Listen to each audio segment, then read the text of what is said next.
Hey, what's up? We're going over this pull-out folding paint booth. I'm going to show you a few things on here, and then we're going to walk through kind of how we built this. So the overall size of this is 8 foot by 10 foot footprint, and then it's also 8 foot tall. So it gives me space for what I'm doing. Obviously, you can adjust the size to whatever you want it to be, and just adjust your measurements and materials for that. So yeah, I'm going to show you a couple things here as to the hardware that goes into this and what I used for it. Bring it down here on the floor. Down here, I have just a non-swivel caster, just a 2-inch wheel. And on this one, with it being 10 foot across the front, I have 4 casters. You just want to pull it back and keep it kind of straight, so it's coming back straight with you.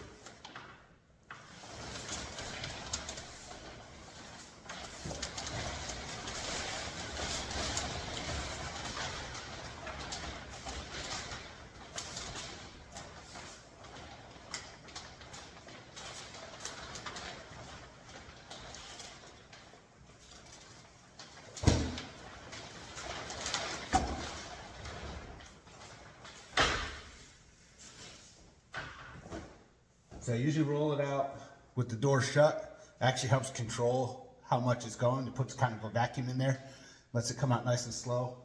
Once it gets most of the way out, I open that front door up. It lets air in and it settles down real quick and just lays down. All right, so let's go through a little bit of the design features on the outside of this folding paint booth. So for these arms, they're just 2x4 cut. This is a carriage bolt with a lock wash or a lock nut, and then just big washers on each side. Just keep it loose enough so that rotates free. That's the top and bottom there. This, I just used a like an eye screw. These are probably a little bit of overkill, but they're what I had in my drawer already, with a rope up to the top. You could use a pulley up there if you wanted. I used another eye bolt. There's not a whole lot of friction on that. Basically, you just want to be able to pull your string or rope enough to get this from this negative bend right here to a little bit of a positive bend, so that when you start rolling the wall in, these fold up. Otherwise, if you leave that down, you're just fighting that. It's never going to kick up. So that's really just to get that bend started, and then you get the rest of that just by pushing the wall in. You're gonna need a solid support in between the two of those. It's mainly so that they drop down at the same time when it's coming out, kind of keeps things more stable. Otherwise, the centerpiece here becomes a pivot point, and this bottom could kick under or kick out, and you're fighting all of that. So this solid piece here keeps all of that in check. The vents on the side, these are the inlet vents. They are on the opposite corner of my exhaust fan. There's just a semicircle cut out, and that'll depend, however many you need, will depend on how much your fan pulls through there. I cut 4. The side walls themselves are not attached to the ceiling plastic. I have a piece of tape right in the center here, just to kind of hold it from sagging down in the middle of the wall. But that overlap, if I taped it the whole way, it'd make it a little bit too solid of a seam, and it wouldn't accordion in very well. So I left that loose. As you can see, there's no overspray coming through on the pole or on the rope anywhere. So it's stopping all of that. There's no worries there. To the front, we talked about the casters already. To get the height for the casters, I used an extra 2x4 under my framed wall, and then a piece of 1x6 underneath that. And the 1x6 gave me enough of a ledge so that I could fold the floor plastic down and staple that down to wood. So that's being held down there. Mainly so if I do need to replace this, I don't have to take the whole wall apart to do that. I can just restaple it to that ledge. I did that on the piece that's on the fixed wall also. So that's got a 1x6 lane underneath it as well. Inside, like I said, I just framed in a 20x20 box to fit my filter. These are paint booth filters. They're super cheap. I usually stuff 2 of them in there. Then I have my AC filter in the back. That one's pretty dirty. So it's about done. That's about it for inside. The door, I just used some 1x4.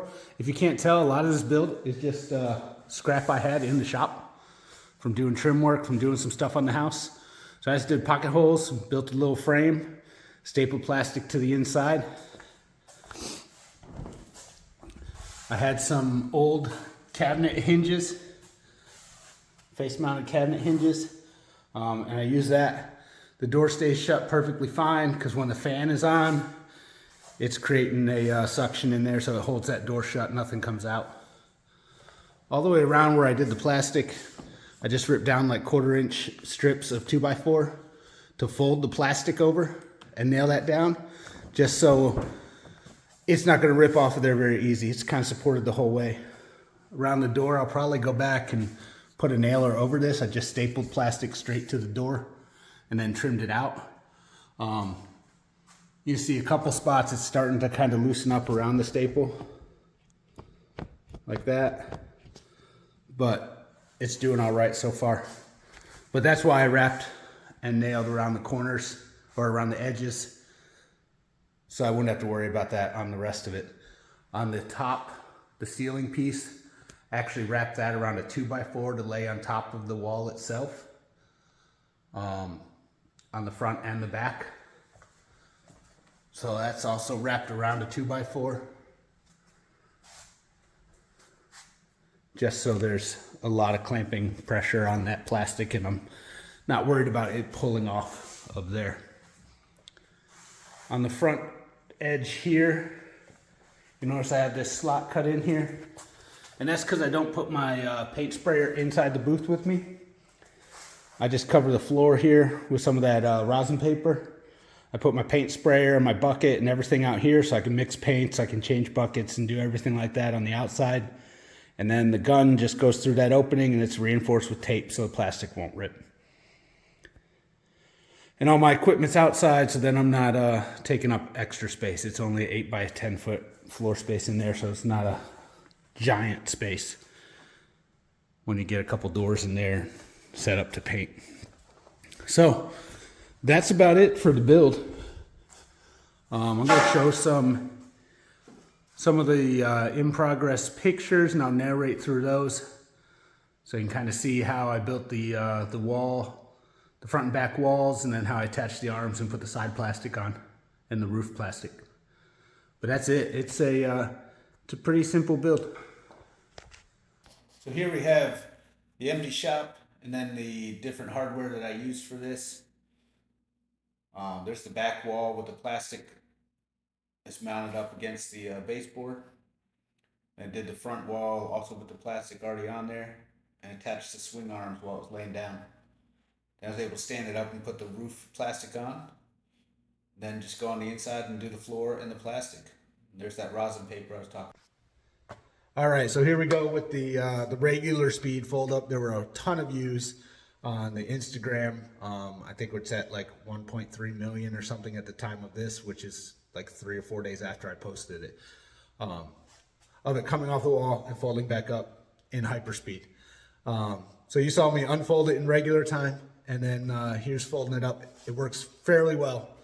It's a little bit cumbersome, but as soon as you figure out, you know, where to push and where not to push, it works pretty easy. So here it goes.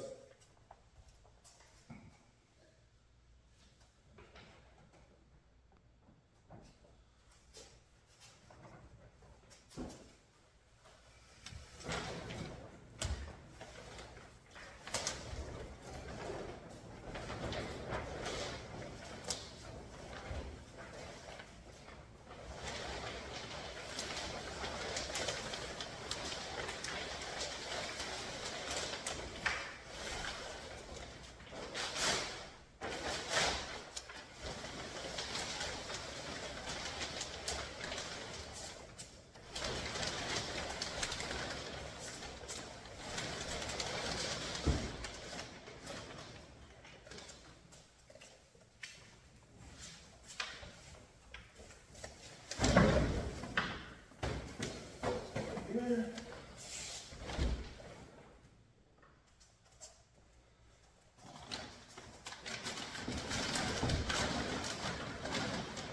Tuck that in.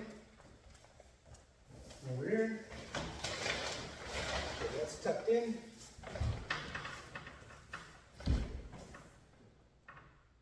And you're done. One thing I would probably add to this is I'm probably going to do a little swing out arm, maybe right in the middle, that just grabs this, hooks down over it and grabs it, so that it's not able to just roll out. Because it is just on the wheels, and depending on how it's in here, somebody slams the door, if the airflow changes, I don't know. It has the potential of just kind of letting the bottom go out. But I think just putting some kind of, even just a brace from folding piece to folding piece right here, we'll just kind of lock that in. So it's secure and you don't have to worry about it. So that's probably the only upgrade that I will do to it. Other than that, completely happy with it and how it's working. All right, so if you found this helpful or insightful or motivating in any way, if you could like, follow, and subscribe, that'd be awesome. I'm going to share a whole lot more projects on here. I'm also going back through our entire barn door build, and we'll be showing that in different phases of how we did our self-build barn door. So, like I said, like, follow, subscribe. Talk to you later.